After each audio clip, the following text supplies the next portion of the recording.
Sam, there's only one place to start. That save right at the end. Talk us through it. Probably more instinct than anything. The lads have actually defended the balls into the box really well. Chances are, at one point, they're going to get a shot off, come through bodies, and it was fortunate that it was close enough that you can react to it. And then what summed our whole performance up as a team was we had Kyle there to help me out and clear it on. So, it's nice to make a save to help the lads. I spoke about it earlier in the season that it was frustrating that I wasn't getting opportunities to make saves to win games for the lads, but today was a real good one. But I think the whole team performance is the main thing. Yeah, it was one of those games where the game needed something either special or a mistake to lead to a goal, and the mistake ultimately led to one because it certainly needed one in the end. The game, because it was quite a slow one. So it needed a bit of life into it, and you got that with Wes Thomas. Yeah, I mean, I thought we actually controlled the game very well first half. We didn't make enough chances. We probably didn't penetrate behind their lines enough, but we had a lot of the ball. Second half, there's a slight slope on the pitch, which kind of favours the way they play, and it brought them into the game a bit. But as the game went on, there was always going to be opportunities that would come around because 2 games in 3 days, people get tired. We made a few changes that come in and did well, but it was also the players off the bench. And you saw after we went 1-0 up as well, we had maybe 2 or 3 real good chances on the break that we could have got another, and that would have been nice to see the game out. But from a mistake, and then Kyle had the composure to put a very good ball across the box. Yeah, it's a different notch to what we've seen in recent weeks. Normally it's free-flowing, attacking football, whereas this week you had to do sort of the dirty side of the game and scrap and get a 1-0 win. Just how important was the win today? I think looking at the table, it's going to be a very, very good win. But that's kind of what we've been missing the last couple of weeks. I know you've said free-flowing attacking, but it's that horrible side of the game. And even before that, we didn't have the greatest kind of November and December. And although we played pretty football, the tempo and the intensity wasn't quite there. And that can kind of come against you, whereas kind of from Chesterfield onwards, there has been that intensity, and it makes such a difference when you're playing it. It makes it look more attractive, and it also makes it become more successful. So if you're on it out of possession, then it certainly helps you in possession. Yeah, it looks like the things that Neil Ardley and his team are getting you to do in training, it looks like it's slowly merging onto the pitch, and we can see that in recent games.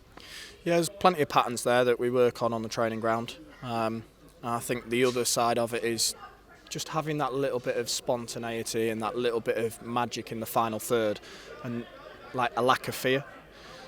It's okay playing all regimented, tap, pass, but sometimes you need that little bit of magic, or you need that little bit different in the final third to take a risk, maybe slip a ball or have a shot from the edge of the box. I mean, one of Halifax's goals come from nowhere. They had a shot on the edge of the box, deflects and goes in. We've not quite had that yet, and it's starting to come, and we're starting to get that in our game. So hopefully we can continue from this. Yeah, it looked a bit of a difficult first half because the way that Solihull was set up, they didn't really come forward that much. How difficult was that? Similar to the game at our place, to be honest. I think we spoke to a couple of their lads afterwards at our place when we played them, and they basically said we come not to lose, which was frustrating. And I thought they set up very similar again. The way they loaded the box the last 10 minutes, I expected them to do that a little bit more earlier in the game. It obviously does cause problems if you don't even if you defend it well, they're going to get 1 or 2 chances. So I'm surprised they didn't do that as earlier in the game, but it let us get into a bit of a rhythm, which wasn't too bad.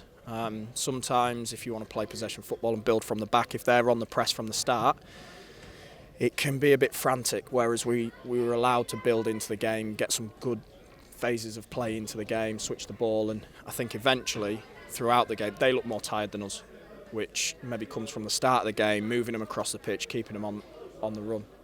So hopefully we can continue that kind of style of football and get the results to go with it. And Neil Ardley made 4 changes to the side that played earlier in the week. Just how important is it to keep rotating the squad, particularly in the really busy festive period, so everyone gets their rest? Yeah, 2 games in 3 days is not great performance-wise on the body. The lads that played both games and played most minutes in both games, real testament to them and their fitness and their qualities. But it kind of shows the strength we now have in the squad. Tom Crawford's kind of come in, and I think he's looked really good. He's give us another option maybe to play 3 in the middle in a different shape, or if one of the 2 centre mids is tired or got a niggle or got an injury. And I think people like Dion and been biting at the bit to get his opportunity. He's come in and done fantastic, played 2 games in 3 days. So to be able to have them opportunities to leave important players out and allow them that extra recovery time is massive, and credit to the whole squad, because it's not easy when you're not in the team or you're not in the matchday squad. So the work that they do when people don't see it is really important, and credit to them for doing it.